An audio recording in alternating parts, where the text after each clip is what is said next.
But what I've personally learned when it comes to character, especially in like duplicating character in others, is that this is one of the areas of which you have very little control over compared to the other skills that you may be able to teach.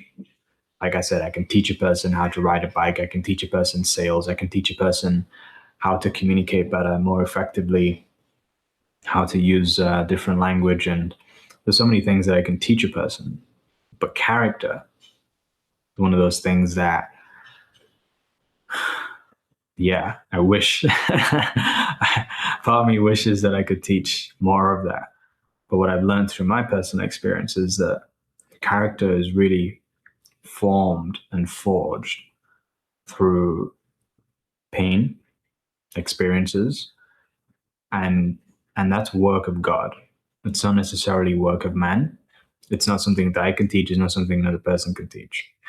I can advocate for character. I can put an emphasis on character. I can make a person aware of their current state of character, but they personally must be the ones that are going to change themselves and are going to change their character. And I remember it was a few weeks or maybe a couple of months ago now.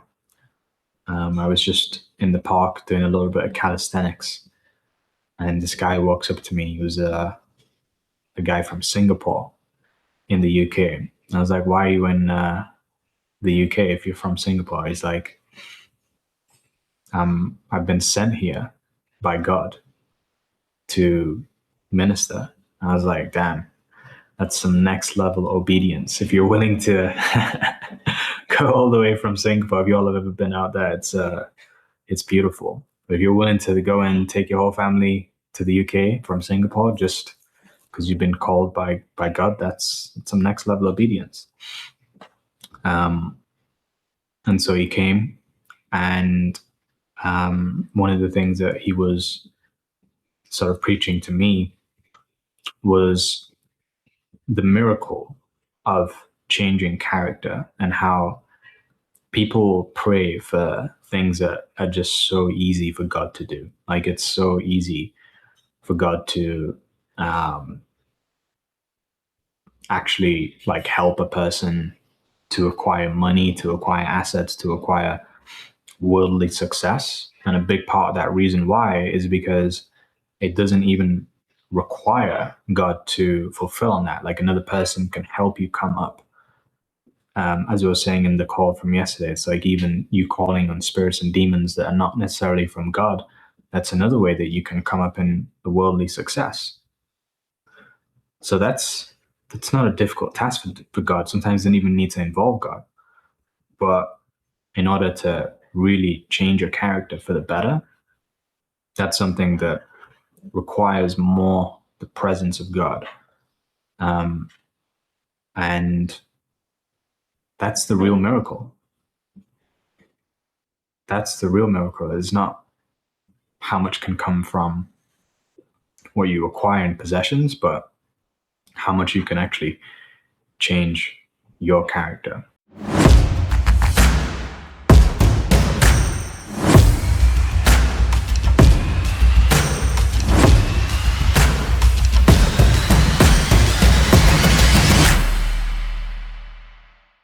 Yo, welcome back to Mo's Flow, the show where souls grow and hearts glow. And today's episode is going to be on character, right? And really understanding not only why character is so important as an individual, but also starting to see a little bit more as to how you can create a culture of character within your organization, within your business, within your family. So, I want to share a little bit about my personal experience with this to begin with, which is, in terms of me and evolving with my character. My character is something of which has taken many, many years to develop. and to be shaped to become the way it is right now. And even if I was to, first of all, define what does character really mean, when you actually look at the definition of which I can pull it up right now real quick because I was quite curious about this just before I was doing the call. But you can look it up on Google. Character is simply the mental and moral qualities distinctive to an individual. It's a second definition of a person in a novel, play, movie, story, film, a printed or written letter or symbol. So all of these are really interesting because it's like one of them is talking about your philosophy. It's talking about your ethics that you will have developed as your moral code, not the one that has been indoctrinated into you, but the one that you now have for yourself. A person in a novel, play, or a film, this is like who you actually are in terms of your identity. And then there is also the final one, which is a printed or written letter or symbol. Isn't it interesting that letters are labeled as characters? Or another interesting one was how it was talking about it being a symbol. So when you ask yourself this question, like, okay, what is, if somebody was to look at you, look at your overarching story within a movie, within a film that might be the movie of your life right now, and they were to look at the mental qualities, the moral qualities, and ethical qualities that you have, how would they be describing you as a symbol? Would you be the person that is a symbol of hope? Would you be a person that's a symbol of power? Would you be a person that's a symbol of resilience? Would you be a person that's a symbol of malevolence and evil? Like, what is the symbol that you actually portray within how you've conducted yourself throughout your life? And, the thing that's coming up for me right now is like, a lot of people will talk about trauma and will use that word to have a negative connotation to it every single time. But the truth about trauma is that trauma is not a good or bad thing. It's just an occurrence that happens against your preferences. So that causes pain that you will feel because of it. But at the end of the day, pain is, if you've ever experienced significant pain, then you'll know that pain is one of the best teachers in the world, if not the best teacher. So the thing about your character is that, as I was saying about the trauma, is that trauma can either be something that's negative or it can be something that is genuinely beneficial, because it all depends on how you actually respond to the occurrence that went against your preferences. So some people, after certain event happens, because of that traumatic experience, they will fall in terms of their emotional state, go out of balance. And then who they become afterwards is that they become a person that's like a lot less, kind, compassionate. They might have a hardened heart. So the way that they respond makes them like a worse person. Whereas there are other people who they experience the same traumatic experience, but they make a choice to become a better person because of it. So all of us have this choice. And I believe that within that choice, after you've experienced whatever traumatic experience, that will be the biggest determinant as to what your character really is. Are you the type of person who, for example, within your character, you're known as being the quitter? You're known as being the one that is just gonna get to a tough point within your journey, and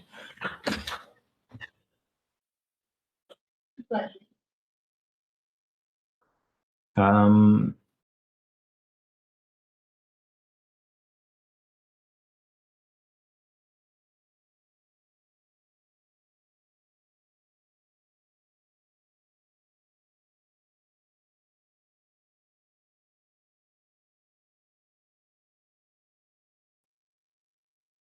I got distracted there. um, so yeah, I was basically saying that you imagine like you're in your movie or you're in your story, and you're at that point where you actually have the free will to choose whether or not you're going to elevate who you are, or you're going to descend because of traumatic experience. This will define and determine who you become within your character. Like, are you the person that's the quitter? Are you the person that is the one that is resilient? Are you the person that is the symbol of strength? Like, are you that person who turns against people? Like, what is your character? And so, what I actually love is, like, if you've ever seen any of the Hunger Games, right? There's one of my favorite ones out of all of them is the prequel to the Hunger Games, because it's a bit of a darker one where it shows the story unfolding of the guy with the white beard. I think he's the, I don't know what they call him, the governor or something like that, but he's almost like the king of the Hunger Games um, world. So it ends up showing like his backstory and how he became the evil person that he became.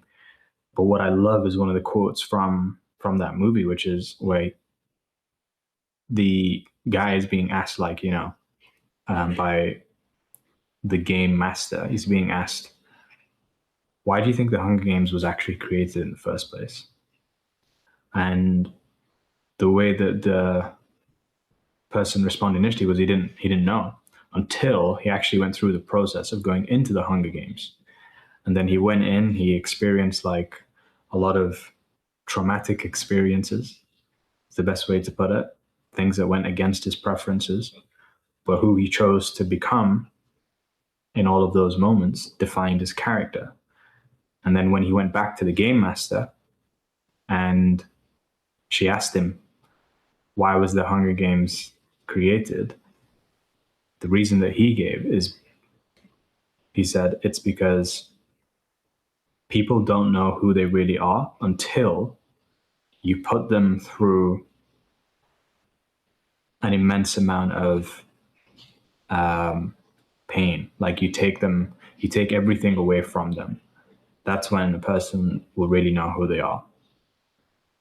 In the closeness to desperation is like the best way to put it. So what he noticed for that, in those Hunger Games, you've got some people who, within the emergency survival scenario, they'll panic, they'll freeze, they'll just not do anything, and they'll get eaten. So there's like people who are prey. There's also people who, in those scenarios, they're predators. Like, they will literally go and attack others just so that they will stay alive. And then you've got like the rare few who won't even participate. Like, they will simply go into hiding, and they kind of like run away, which is the response to fear. Because the thing is that every one of us is affected by fear when we go into a survival state, which happens through these traumatic experiences. So anytime that your survival mechanism kicks in, this is where you respond to it, either through whether you fight, you run, or you freeze. Or another one that people talk about is fawning, which is like the hiding. Um, but that's a big definition of like what your character will show.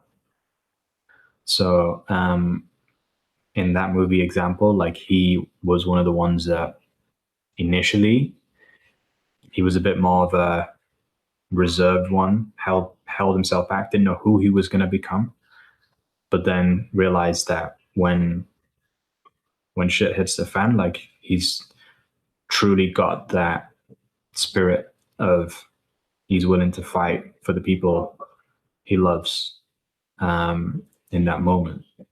So this is a question for yourself if you're watching this right now. Have you ever experienced being in the darkest depths of your life and who you become in that process? Are you the type of person that when you've lost everything, you've been in a really dark time period, you freeze, you fight, you run, or do you hide? And when I look at it for myself, in terms of in my darkest times or any times where I face the most amount of pressure and difficulty, I feel like for me, um, sometimes I can freeze, um, and sometimes I can hide as well. Like I become someone who doesn't want to be seen, whilst I don't feel confident or there's threat there. But rarely will I ever become the person that will fight, especially physically, because um, I'm a lover, not a fighter, and I don't like the idea of what it would mean to potentially physically harm another person. Um, that's like my kind heartedness. But what I've learned as well is like through going through a few of these experiences now is that the ideal is that you don't exactly want to just be someone who is totally open-hearted, kind, caring, compassionate all the time, because if people know that, especially, they will take advantage of you. They will walk all over you, and um, that makes you susceptible to danger. So it doesn't necessarily mean that you're going to go looking for fights and you're going to go looking to go and start being aggressive or oppressive. But it's more about actually learning to truly um, be able to protect yourself in those moments. And I'm not just talking about physically, like, one of the biggest things for me, because I've been able to protect myself physically for a while. My dad used to be a boxer. I've played sports my entire life. I'm pretty physically strong. But what I'm also talking about is like, for me, like, I personally believe that one of the worst ways that you can hurt another person is psychologically. If you can get somebody to start thinking really negatively about themselves, hating on themselves, doubting themselves, um, all of these things, like that can be a lot more painful than it would be to just hit somebody in the face and take them out one time. Um, so for me, what I was doing a lot of was just letting other people psychologically attack me, because I kind of viewed myself as being someone who was strong, someone who um, could take it and was willing to make those sacrifices for the sake of other people. But the truth is that um,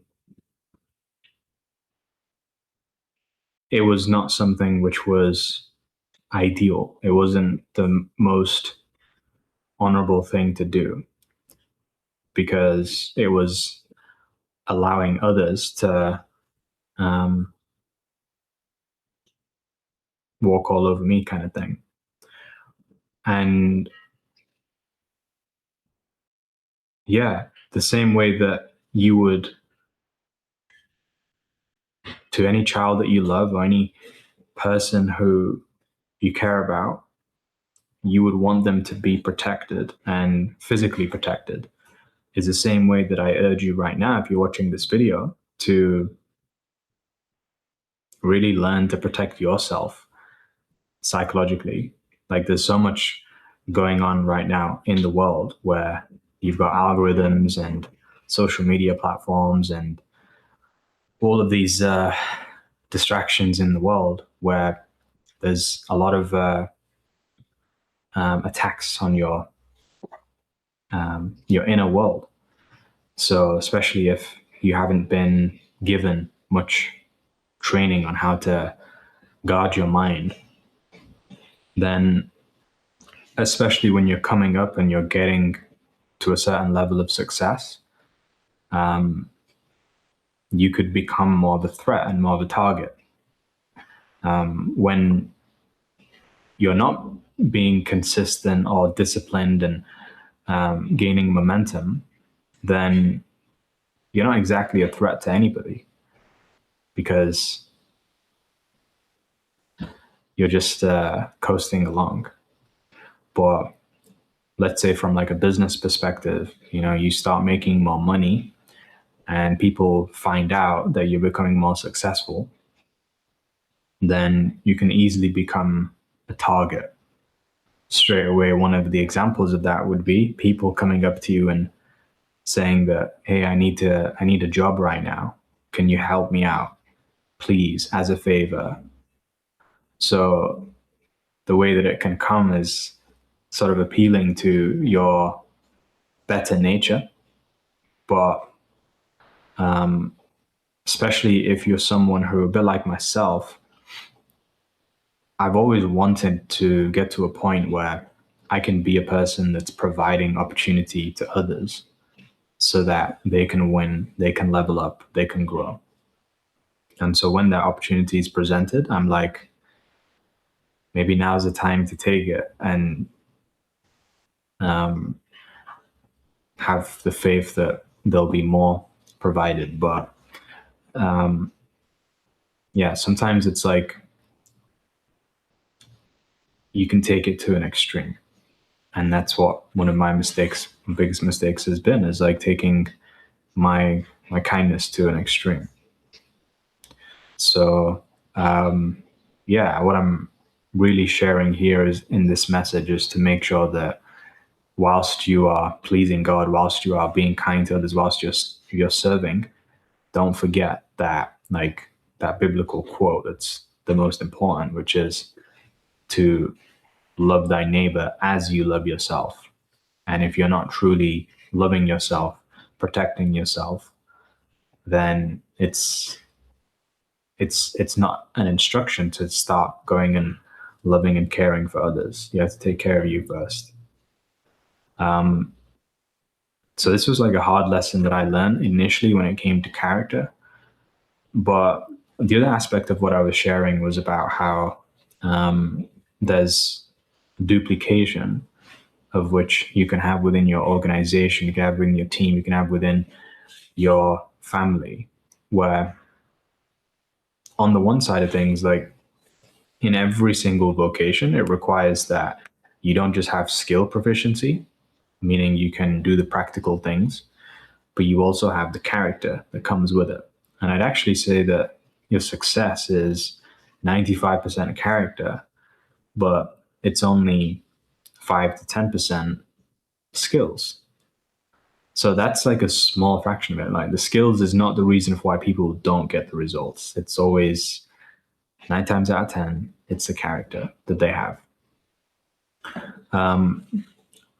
And yeah, like for me, I mean, one of the things that I'll say before I go into this is that one of the things that's actually worked for me in helping to really forward my character personally is getting good with storytelling and rewriting my own personal story.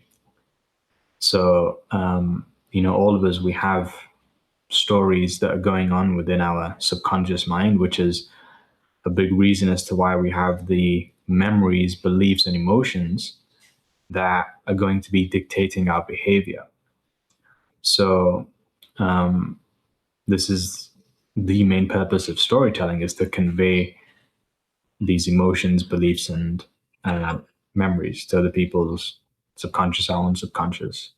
And so these are going on within us like all the time. And you may not even necessarily be aware of the stories that are dictating your own behavior, because chances are it would have come from when you were a lot younger, from the ages of, I think it's like 3 to 8 to 12 years old, something like that, is when the 95% of your subconscious has already been formed.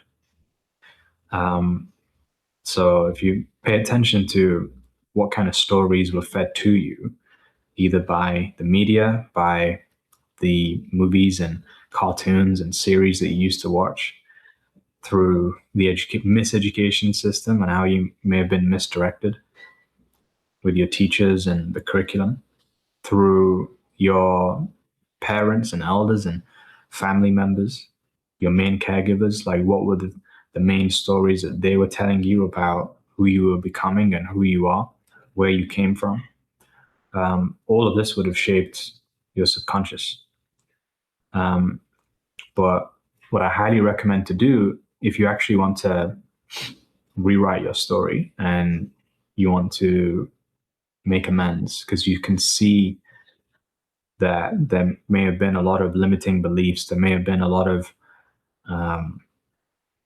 memories and emotions which weren't necessarily fully serving yourself in terms of the direction that you want to head towards. What I personally recommend doing is one of the things that was probably the best thing for my own personal development. And that is, if you have heard of Jordan Peterson, I'm sure you must have. You must have been sleeping under a rock if you haven't. But Jordan Peterson, not many people know about his most sold product that he actually has. A lot of people just know him for the free content that he posts out, the events and stuff that he does. But he actually has a digital product that I highly recommend for everybody, and it's called the Self-Authoring Program. And how it essentially works is that you write out the full story of your life, beginning with where you first started off in terms of your past. And you take a look at, from that, what were the biggest traumatic experiences, how you responded to it, things like that.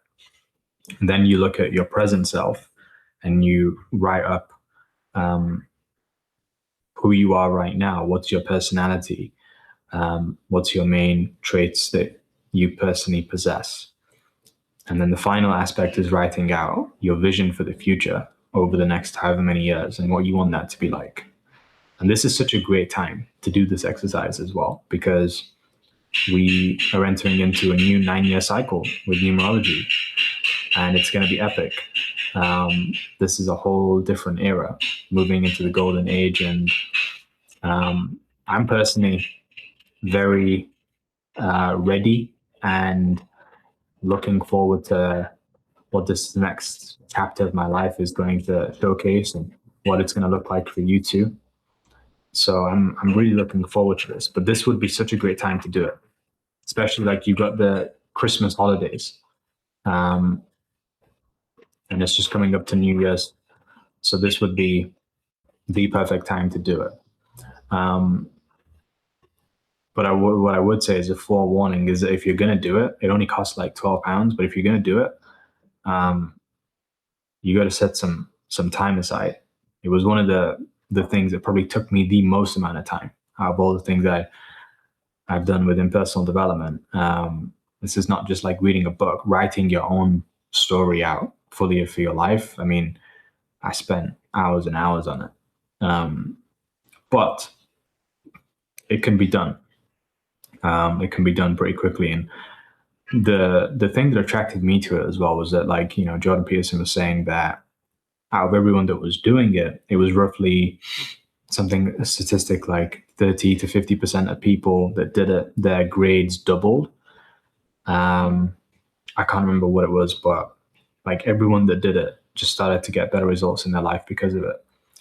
And it was a very similar thing for me too. Like as soon as I did that, I just felt like It gave me such clarity and self-awareness was the best way to put it. Because there's self-development, which is just taking in lots of information and getting into a loop and the cycle with that. But what's so much better than self-development is real self-awareness. So yeah, that's a great thing that you can do, which will then help you to become aware of what your character currently is, but then also defining who your character really is. Because unless people know the end of the story and you know the end of your own story, then you won't really know truly who you are. You can, like, there's one of my favorite movies again, and you guys you're gonna see this by now. I love movies. One of my favorite movies is actually a Bollywood movie. It's called RRR. If you haven't seen it, Triple R. Um, Incredible movie. And it's one of those ones where you're watching the movie and you think that you've got this guy figured out, but then by the end of the movie, it's like, no, this is not who you thought it was, and his character was so much different to truly what your initial impression of it was. And I think one of the best lessons that you learn from watching movies like this is to not prejudge people. So many people are naturally doing this like all the time because they're living unconsciously and they have certain unconscious biases that they're not bothered about. So they just will put people into a box because it conserves mental energy. And I'm not saying that this is something that, I don't personally do. I probably do have unconscious biases in different areas, but I do put a focus towards doing my best to be non-judgmental and to carry that energy. And this is, I think, a big reason as to why whenever people do have conversations with me or they connect with me, they're like, wow, there's just something about your energy. Like, you make me feel safe. You make me feel as if I can breathe in your atmosphere. And I'm like, well, I believe a big part of that reason why is because everyone else, whenever they're having conversations, is putting forth like a judgment on the other person whilst they're having their conversation. And they don't care. They don't care that they're judging the other person. But what I believe is that whilst you're judging somebody else, simultaneously, you are going to be judging yourself with that same voice. And that's one of the big reasons for why so many people find it so difficult to be authentic and present themselves online, even though they want to be visible.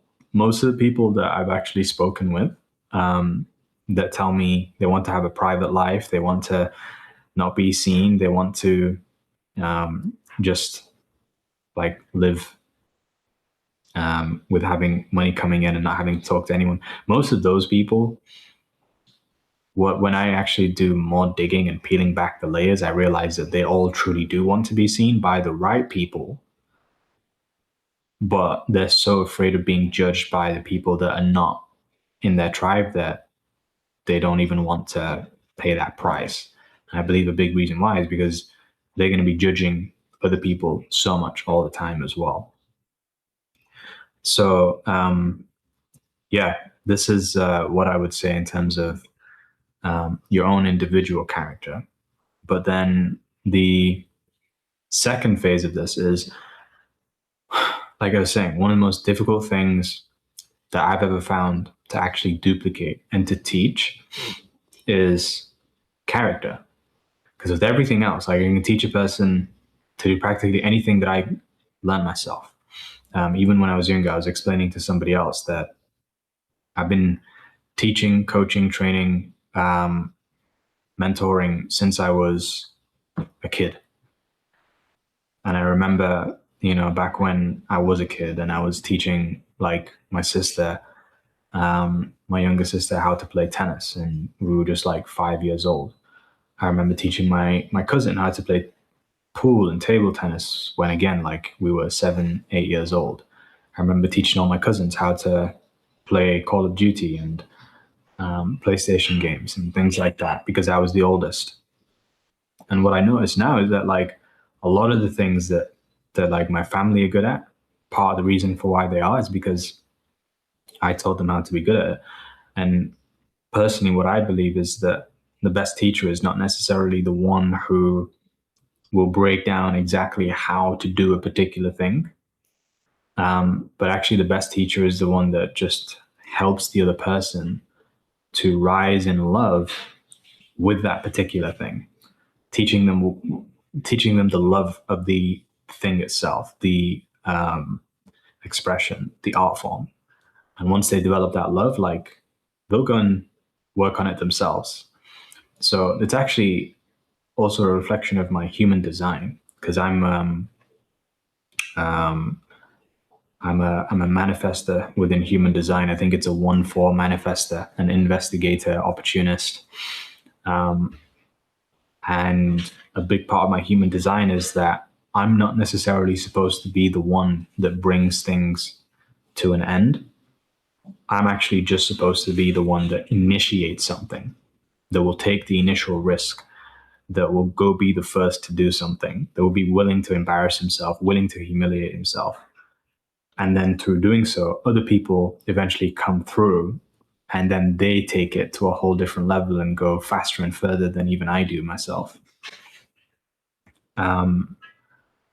So yeah, I think that's really a component of the spirit of the teacher, is that they just initiate a person rather than trying to give them everything.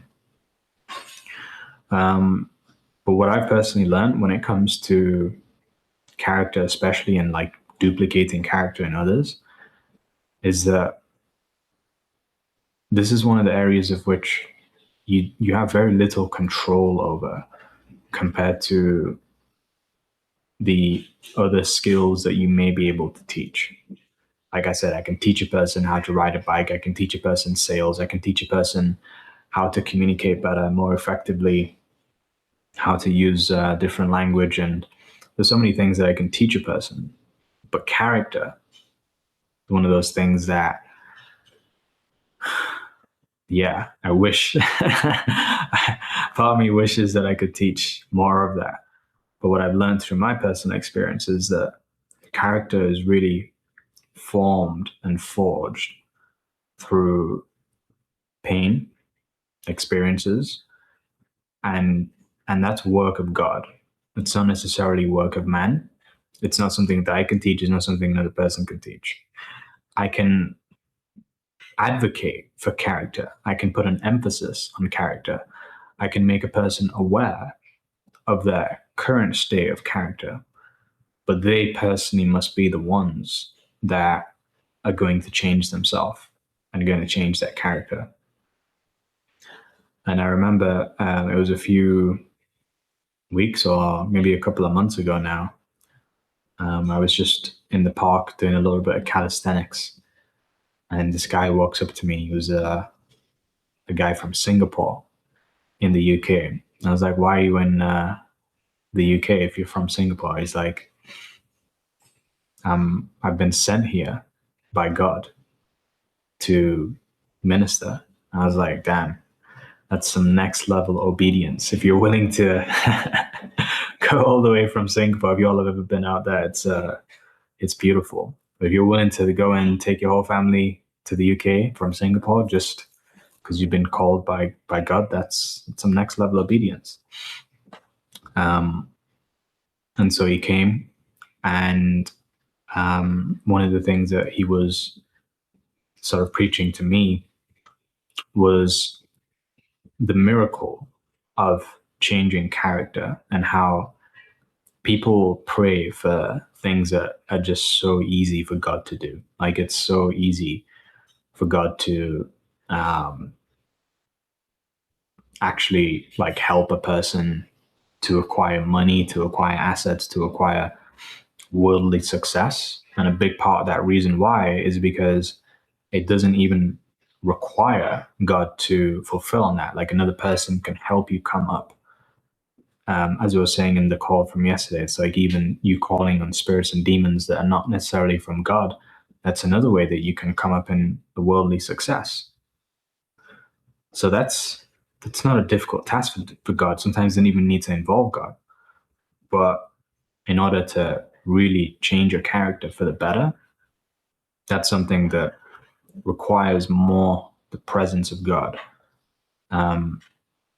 And that's the real miracle. That's the real miracle. It's not how much can come from what you acquire in possessions, but how much you can actually change your character. So the cool thing for me is that like I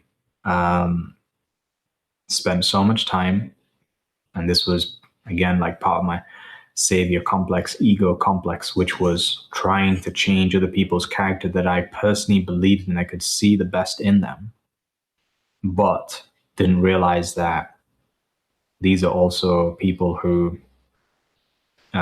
didn't just have things that I could personally help with in terms of skills, but also required some character change. And I spent a lot of time with those people, and whilst I was doing that, there was a couple of others for about a year or two that they were being forged and formed through their own life experiences, and God was cooking them up, shaping their character, because he was preparing them to meet me for when they were actually ready. So that's one of the cool things that I realized too, is that you might not necessarily see it, but when you release this attachment towards needing to change others, and you just allow God to do what he's doing, and you focus on your work, which is more so to work on other people's skills and making them more aware, then you actually allow for space, room, for God to do his work. So that requires a level of humility, like I was saying, for me, even though it might have seemed like it was a good thing to do, just to try to change somebody for the better, can actually cause more resistance within that person in terms of the connection between you and them. Especially if like they can feel you trying to change them, can move them away. So yeah, this is everything that I feel like I can share on this topic today with regards to character. And if you're watching this right now and you're thinking to yourself, how can I start? Like, where can I start in terms of changing my character? Do I just wait for God to give me a bad experience or a traumatic experience?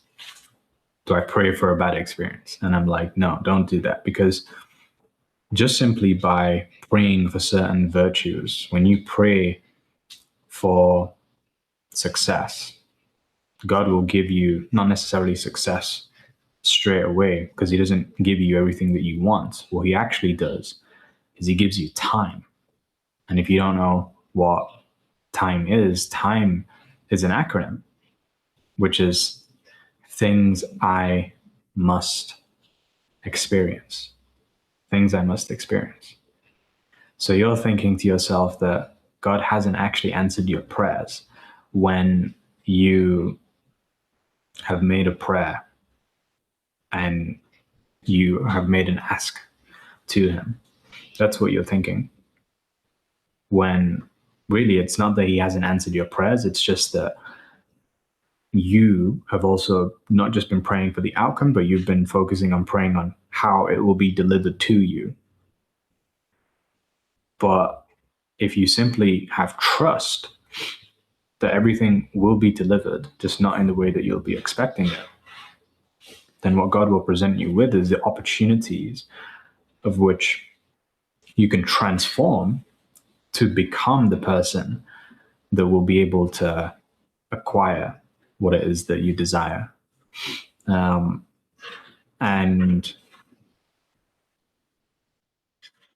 in a nutshell, it's like, you'll not necessarily be given what it is that you want before you're given what you need. So if you're wondering right now, like, why aren't my prayers being answered? I might as well stop bothering with this whole process. Then maybe you just don't necessarily know how God works, and you don't see that you've actually been granted straight away everything that you've actually asked for. And as soon as you come into alignment also with that particular frequency of receiving, whilst maybe you have been given something that went against your preferences, if you can still be operating at a different frequency, which is frequency of gratitude and receiving the experience that you didn't necessarily ask for specifically, but the one that you needed, then again, like I was saying, it's just gonna give you a higher likelihood of taking that as an opportunity to transform for the better rather than to transform in the opposite direction. It's not what you want. So recognize it as a gift. If you're going through a tough time right now, or you've been through a tough time, you didn't know why it was happening to you. Truthfully speaking, everything is happening for you, but it requires that you can see it from God's lens rather than seeing it from your own lens. What does it mean to really see something from God's lens? What I describe that as, it's almost like you're not viewing things from just this linear perspective where you're looking at your life and your goals as one timeline, but God has access to all the information within the multiverse and is looking at things from all timelines. So you may be thinking that truly what will be best for you, what you want. But the question that you truly want to be asking is, okay, God, I've got this desire, but if it doesn't align with my will, if it doesn't align with your will, then keep it away from me.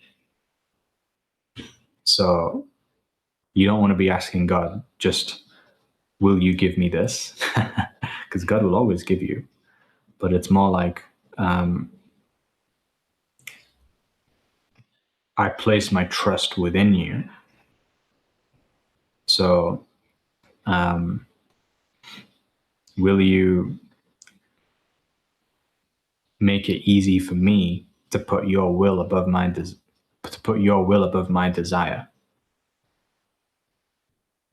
Why are you making it so easy for me to delight in putting your will above my desire? And I'd say that's one of the best things that you can truly ask there, to stay in alignment and have that character continually growing over time. Because it might not necessarily be that your results are going to be like this in the area that you're measuring. They could be more like this. But as long as you have that focus and intent in the right place, then things will be going in the right direction. So hopefully you've taken something from today, and I'm going to see you next time with some more gems, and share some more insightful conversations with you. But if you liked the video, then make sure to comment below what was your biggest takeaway and what you'd like to see in some of the next videos as well. So I'll see you next time. Peace and love.